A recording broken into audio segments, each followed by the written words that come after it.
Aujourd'hui, je suis en compagnie d'Arthur Wurman. Bonjour Arthur. Bonjour. Étudiant, je te laisse te présenter. Ouais, alors moi je m'appelle Arthur Wurman et je suis étudiant à l'EPFL en master. J'ai commencé cette année ma première année de master en Data Science, donc sciences des données. Et voilà. Qu'est-ce que tu fais exactement dans ce cursus-là ? Eh bien, l'analyse des données, c'est assez large et c'est contrairement à d'autres champs, c'est pas forcément spécifique. C'est-à-dire qu'on peut travailler plus tard dans d'autres disciplines, puisque toutes les disciplines scientifiques récoltent des données, et même pas forcément scientifiques, mais récoltent des données, c'est important de les traiter. Et c'est ce que mon master on apprend à faire, donc comment appliquer certaines méthodes statistiques, notamment du coup des méthodes qui utilisent des IA, et pour prédire des modèles par exemple, mais aussi analyser des résultats avec des données. Quand tu as choisi, toi, ce cursus-là, tu pensais déjà aux intelligences artificielles ? Oui, alors en fait, moi, c'est assez particulier. J'ai fait mon bachelor en physique, donc c'est quand même assez différent de sciences des données. Et j'ai changé pour mon master en sciences des données dans le but justement de travailler sur les IA. Une des raisons pour lesquelles j'ai changé, c'est que je trouvais qu'en physique, c'était un peu dur d'avoir un impact positif. Je trouvais que c'était souvent très obscur, un peu abstrait aussi ce qu'on faisait. Et j'avais envie de faire quelque chose où j'avais l'impression d'avoir un bon impact. Et j'ai l'impression qu'avec ces technologies émergentes et qui commencent à être utilisées en masse, c'est plus facile d'avoir un impact. Et précisément, quel impact est-ce que tu voulais avoir au départ, en tout Ouais. cas, en t'orientant dans cette voie-là ? J'étais assez concerné par la sécurité des intelligences artificielles. Et donc l'impact que j'aimerais avoir, c'est là-dessus. J'aimerais, dans l'idée, faire de la recherche sur la sécurité des intelligences artificielles. Donc comment est-ce qu'on rend ces systèmes sûrs ? Comment est-ce qu'on empêche les gens de mal les utiliser ? Voilà, tout ce genre de choses. Est-ce qu'il y a un événement en particulier qui t'a donné envie ou la conviction qu'il fallait que tu ailles dans cette voie-là ?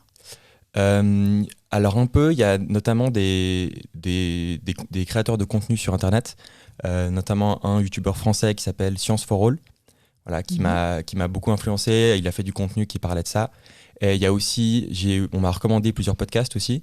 Donc il y en a un qui s'appelle 80,000 Hours, donc 80 000 heures, et qui donne des conseils de comment est-ce qu'on peut avoir l'impact positif avec les 80 000 heures qui sont le nombre d'heures qu'on travaille à peu près dans une vie. Donc comment est-ce qu'on fait le plus de bien avec ça. Et puis voilà, il recommandait justement un des choix de carrière possibles, c'était de travailler sur la sécurité des intelligences artificielles. Parce que toi, dans ton usage quotidien, l'intelligence artificielle, tu en as tout de suite vu les potentiels dangers, risques, le manque de sécurité ? Je suis pas sûr que c'est de mon usage quotidien que j'ai vu ça. C'est peut-être que, enfin, j'en fais un usage quotidien, je pense assez banal, m'aider à réécrire des mails, peut-être écrire un peu de code pour nous parce que ça marche très bien pour ça. Et puis je pense que c'est surtout justement en écoutant plutôt des lanceurs d'alerte, des gens qui expliquaient, qui montraient assez concrètement quels étaient les problèmes. C'est pas personnellement que j'ai découvert ça, mais j'ai plus été convaincu, je pense, par d'autres personnes. Donc toi, Arthur, de manière générale, quel regard tu poses sur ces technologies ? Est-ce que tu es plutôt techno-optimiste, à penser que ces technologies-là vont vraiment vers le meilleur, elles sont une chance, leur émergence est une chance, ou bien tu es plutôt réservé ? Enfin, à entendre ton profil, j'imagine que tu es peut-être entre les deux. Mais... Ouais, je pense que je suis entre les deux. Il y a beaucoup de choses qui sont assez prometteuses et qui me font assez envie. Par exemple, notamment au niveau de la recherche scientifique, on a déjà eu certaines IA comme par exemple AlphaFold, qui a été faite il y a quelques années par Google et qui permettait de plier des protéines et qui est très utile pour savoir quel sera l'effet de la protéine plus tard. Ça, c'est par exemple, c'était une IA qui a été développée pour faire ça et qui est très efficace. Ça, c'est un exemple typique du bien qui peut être fait. Il y en a beaucoup aussi pour des besoins personnels, ça peut aider les gens qui auraient de la difficulté. Les gens, par exemple, qui ont de la difficulté à comprendre des langues, par exemple, ça peut traduire très bien. Il y a beaucoup de choses qui sont très utiles, mais en effet, il y a aussi des dangers.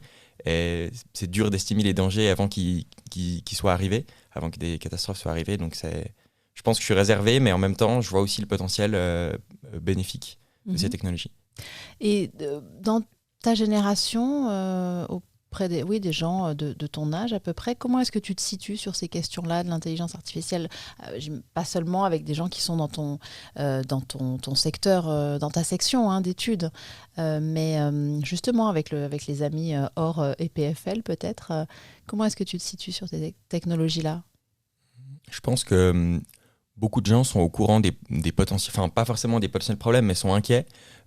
Par exemple, qu'ils n'auront plus de travail, enfin des choses un peu basiques comme ça, puisqu'on voit les capacités de ces technologies. Mais je pense que beaucoup de gens ne comprennent pas forcément exactement quels sont les problèmes. Aussi, peut-être ils comprennent pas bien comment ça fonctionne. Et donc, c'est plus dur d'en comprendre les potentiels pouvoirs. Je pense qu'il y a un manque d'éducation au niveau de ces technologies, ce qui est aussi normal parce elles viennent d'émerger. Mais je pense qu'il y a beaucoup de gens qui ont un peu peur, mais aussi peur parce que justement, ils ignorent et ils connaissent pas forcément très bien ces technologies-là. Toi qui les connais un peu mieux, de fait, de l'intérieur, ça veut dire que tu n'en as plus du tout peur? Non, du coup, j'en ai peur, mais pas forcément pour les mêmes raisons. Peut-être que j'en ai peur parce que je suis au courant plus peut-être des problèmes, mais aussi ça donne peut-être que je sais aussi quels sont ceux qu'on pourrait résoudre et quels sont ceux qui sont peut-être intrinsèques et qui peuvent pas forcément être résolus, en tout cas pas facilement. Je pense que c'est bien en tout cas d'être au courant parce que ça permet de peut-être aussi quand on les utilise de plus savoir quels sont les potentiels problèmes.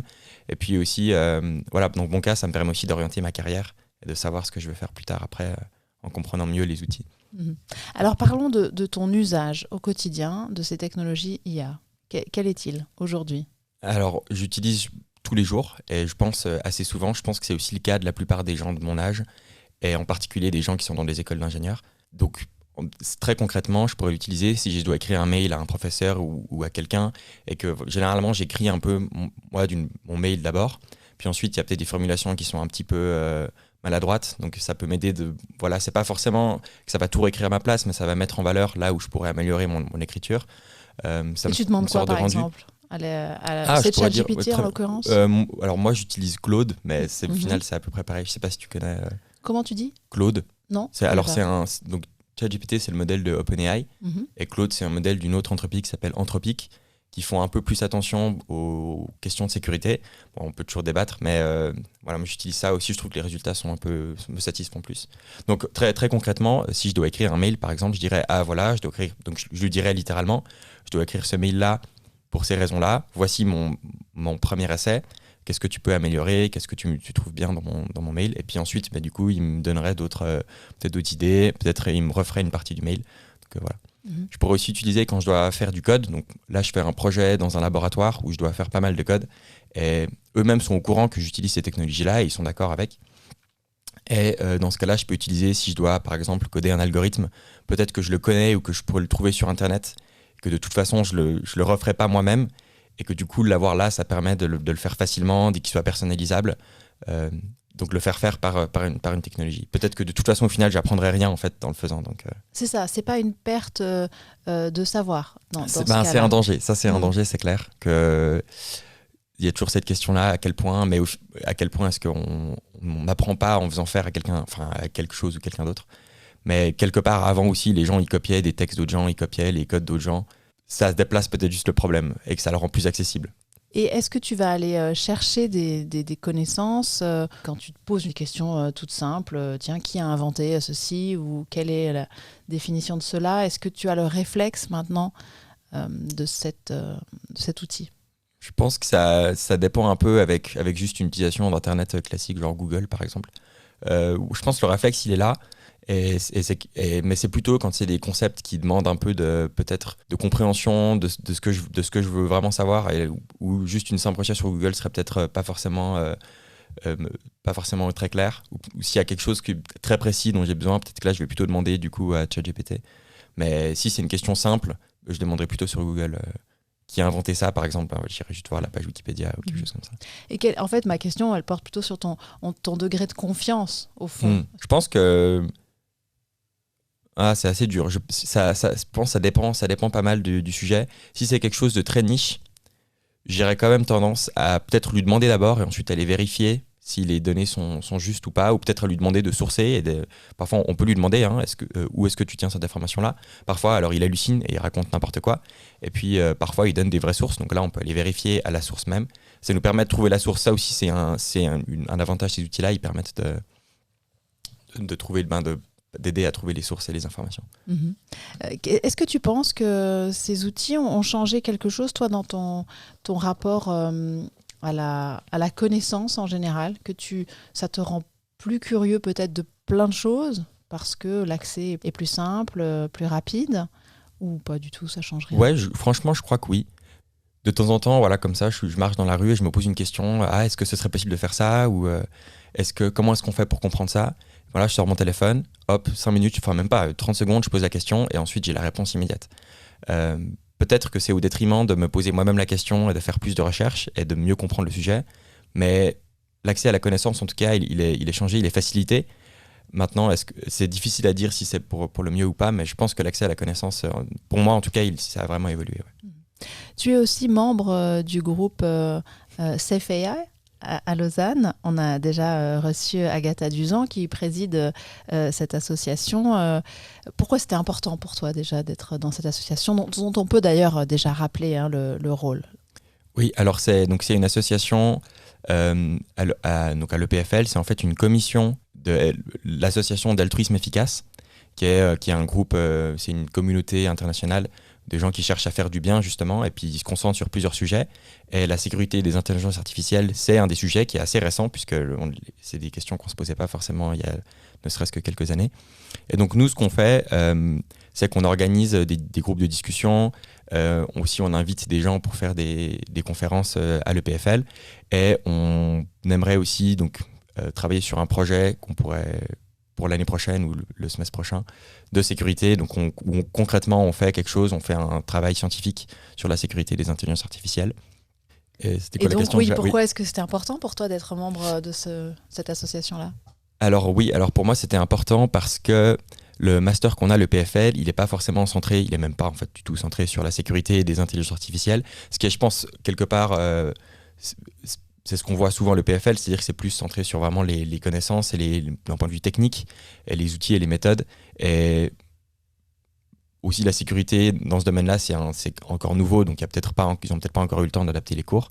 Mais moi, j'avais ce besoin justement de travailler sur ce côté de sécurité et que je ne retrouvais pas forcément dans les cours à l'EPFL. Et donc, aller dans l'association, ça me permet de pallier à ça en m'investissant dans mon temps libre dans la sécurité des intelligences artificielles.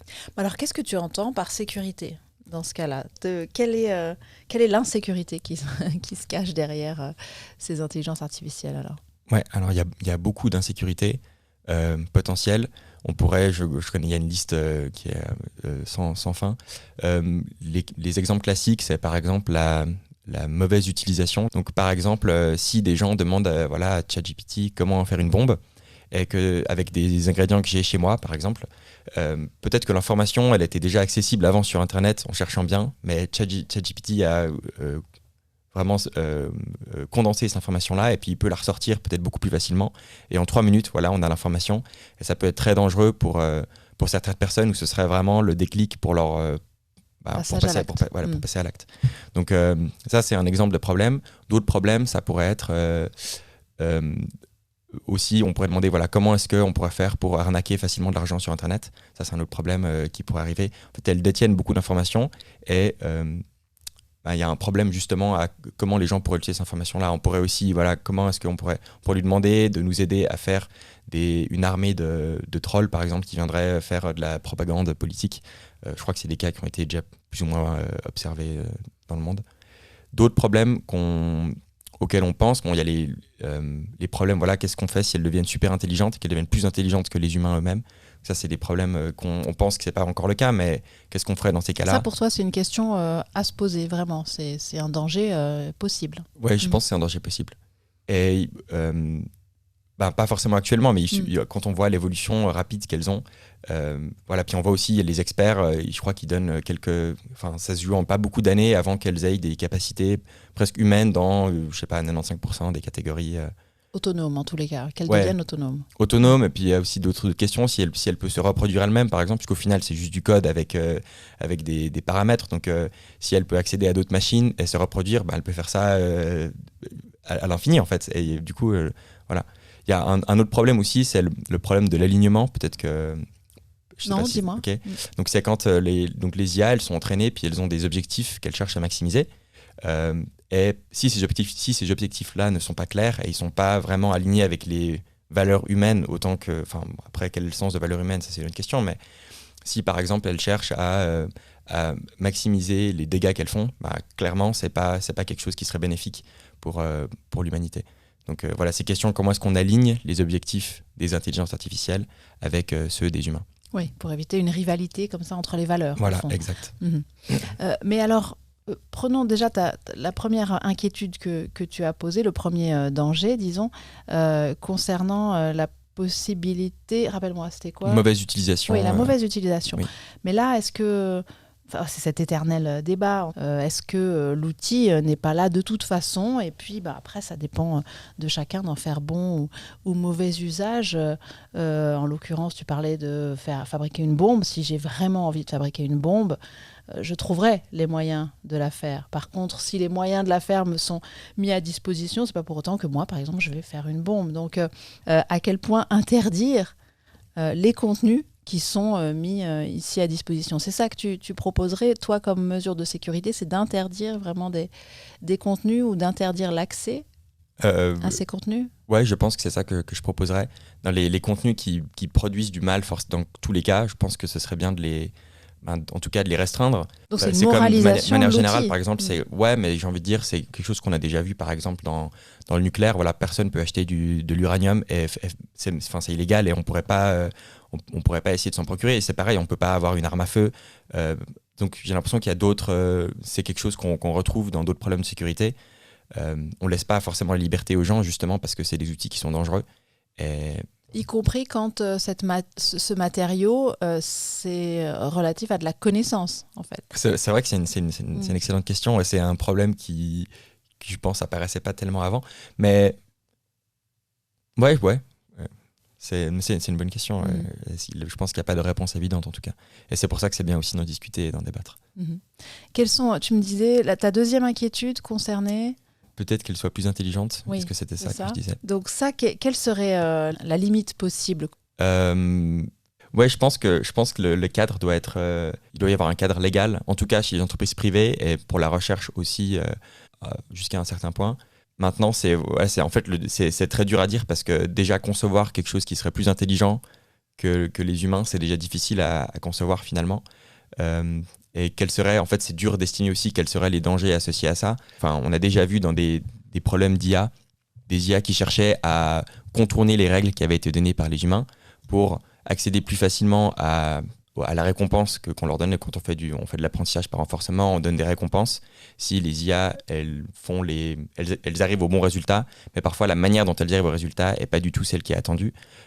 Parfois, donc on a vu plusieurs travaux de recherche où elles les faisaient jouer à des jeux vidéo, des sortes d'environnements contrôlés pour faire les expériences. Et puis les IA, elles trichaient au jeu, elles exploitaient des bugs du jeu pour arriver à leur fin. Et ça, par exemple, avec une IA plus intelligente que nous, elle pourrait peut-être contourner peut-être des fraudes, peut-être qu'elle pourrait faire de la fraude fiscale pour maximiser l'argent qu'elle produit si une entreprise veut maximiser son argent. Voilà. Qu'une entreprise demanderait à l'IA maximise l'argent, les bénéfices qu'on fait, et peut-être que l'IA exploiterait des failles légales qui en fait seraient complètement immorales, juste pour parvenir à plus de gains. Et ça, c'est quelque chose que peut-être qu'on ne verrait pas si elle le fait très bien, de manière cachée en plus, parce qu'elle a aussi tout intérêt à la cacher, puisque si elle se fait repérer, dans ce cas-là, on lui empêchera d'utiliser cette manière-là. Donc, elle devient machiavélique. Elle devient machiavélique, mais en fait, elle n'est pas forcément intrinsèquement machiavélique, c'est juste que c'est la seule manière pour elle de parvenir à faire l'objectif qu'on lui a demandé de faire. Donc c'est un problème, encore une fois, d'alignement, où on a mal spécifié ce qu'on voulait vraiment qu'elle fasse, et que du coup, elle utilise des manières non éthiques. Et est-ce que tu vois, toi, en tant que étudiant en data science, des moyens d'éviter cela, justement ? Est-ce qu'on peut programmer, on parlait de machiavélisme, là est-ce qu'on peut programmer de la philo, de l'éthique à ces technologies IA ? Alors je crois qu'il y a des tentatives, il y a plusieurs méthodes qui existent, qui peuvent être faites. Il y a notamment chez dont je parlais avant, le Anthropic, qui fait un autre modèle, que c'est un peu comme OpenAI, qui fait le modèle qui s'appelait Claude. Eh bien, eux, ils ont par exemple, ils ont développé une sorte, ils appellent ça une constitutional AI, donc une intelligence artificielle constitutionnelle, et où ils essayent d'avoir un ensemble de valeurs. Donc, par exemple, c'est ne propage pas de contenu sexiste, raciste, etc. Et ensuite, il essaie d'inculquer ces valeurs-là, justement, aux réponses qui sont données par l'IA. Donc ça, c'est une tentative, par exemple. Maintenant, il y a toujours des problèmes qui existent malgré tout. Donc, il n'y a pas de solution parfaite pour le moment, mais c'est aussi pour ça que c'est important de faire de la recherche et voilà, d'essayer de trouver en tout cas les meilleures solutions possibles. Aussi, je viens de commencer mon master, donc je n'ai pas encore eu l'occasion de faire un travail de recherche, mais j'aimerais bien, notamment pour mon travail de master, éventuellement travailler là-dessus. J'ai pas forcément de domaine de prédilection. Pour le moment, je suis encore un peu ouvert à tout. Et de l'enseignement qui en est donné à le PFL en l'occurrence, qu'est-ce que tu pourrais dire? Je pense que c'est un enseignement qui est assez technique. Donc on montre surtout voilà, quelles sont les techniques et comment les implémenter. On a aussi il y a aussi des petits apartés sur la sécurité, mais je pense qu'ils sont pas assez grands à mon goût. Et peut-être que ça vaudrait le coup surtout avec comme c'est très récent, mais les développements actuels, de mettre un peu à jour ça. Il y a un cours d'éthique sur les IA, donc ça c'est bien.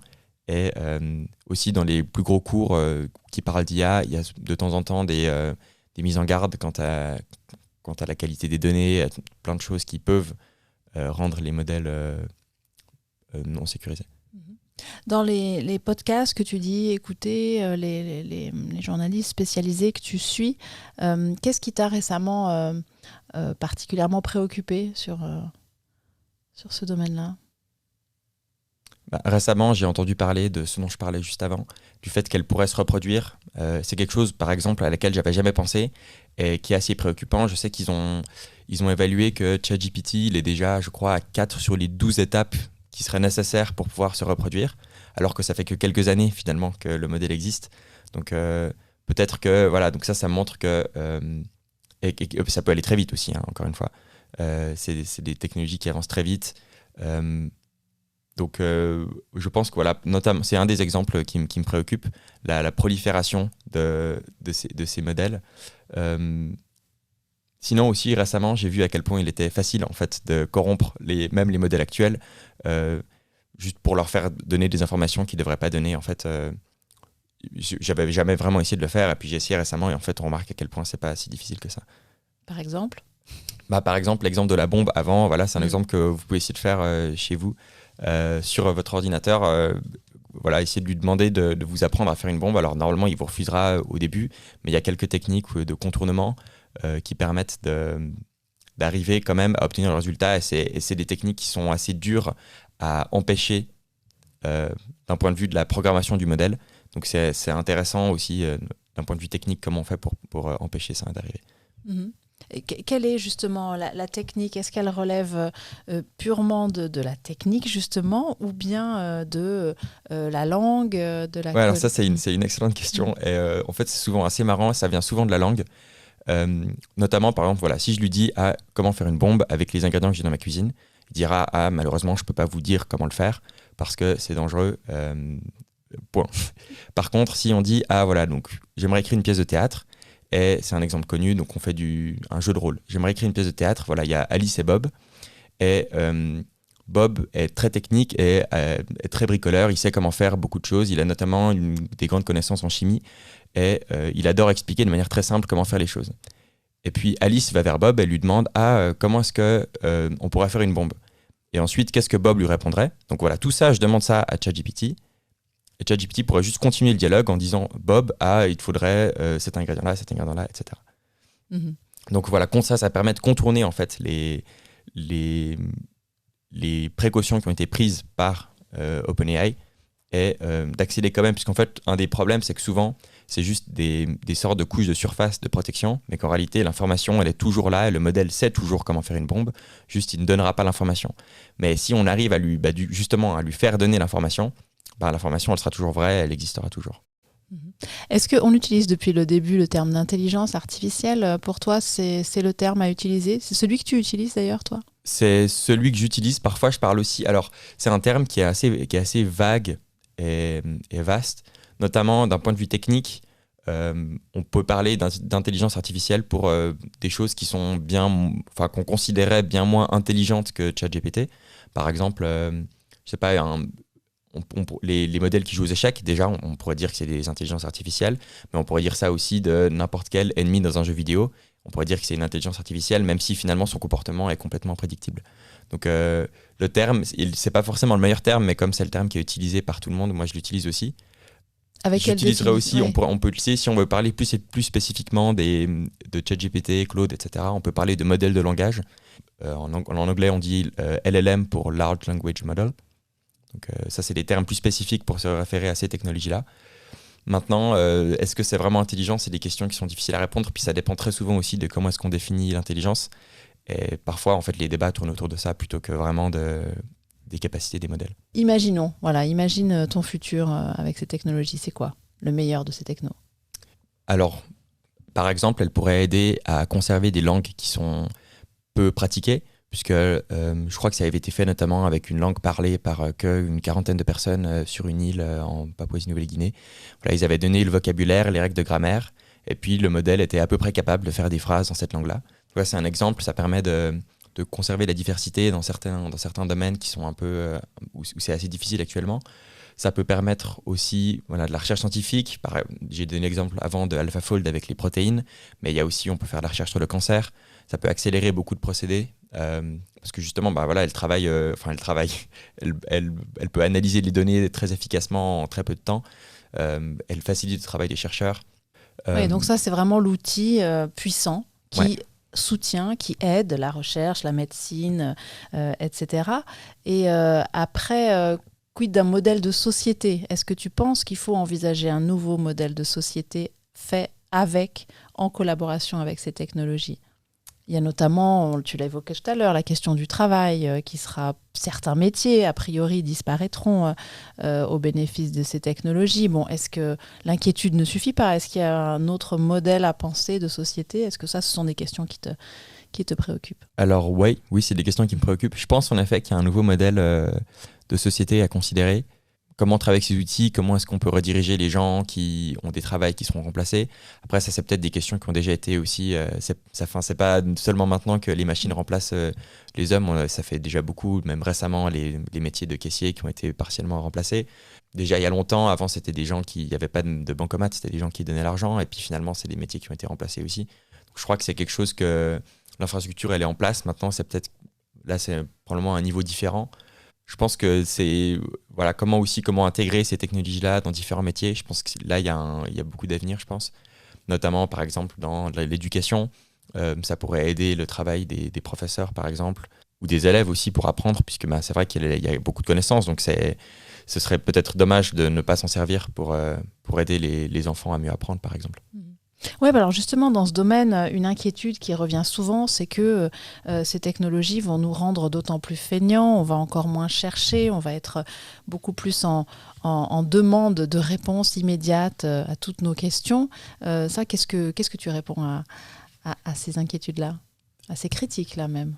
Ouais, je crois que je suis plutôt d'accord. C'est vrai que... Tu ressens cette menace-là, toi Je aussi? ressens cette menace-là, ouais. Je pense aussi que ça peut nous rendre plus dépendants. Je vois aussi, par exemple, nous, on doit produire pas mal de code, et je vois des gens, je connais des gens personnellement qui utilisent beaucoup ces technologies-là, et c'est vrai que je me demande à quel point est-ce qu'au final, ils apprennent vraiment, et peut-être qu'on peut aussi dire, du coup, ils auront toujours l'accès à ces technologies-là, donc quel est le problème finalement, puisqu'elles pourront toujours faire le travail à leur place.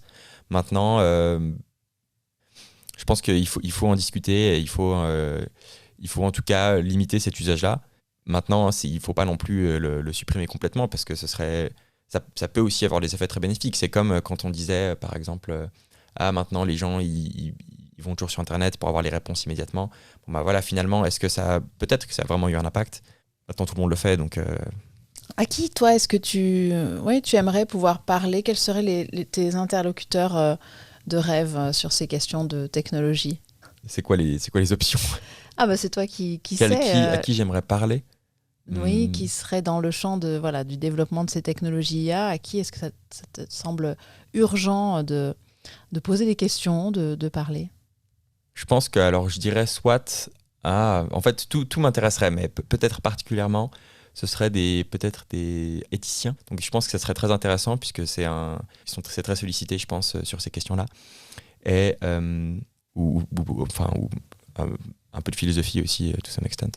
Et puis, sinon, je dirais aussi, éventuellement, des gens qui travaillent dans l'industrie, dans cette industrie-là, qui font, donc par exemple les gens chez OpenAI ou quelque chose comme ça, ou même en Suisse, ou qui travaillent sur certains modèles comme ça, comment est-ce qu'ils justifient leur travail, est-ce qu'ils ont peur, et voilà, pourquoi ils ont décidé de faire ces choix-là.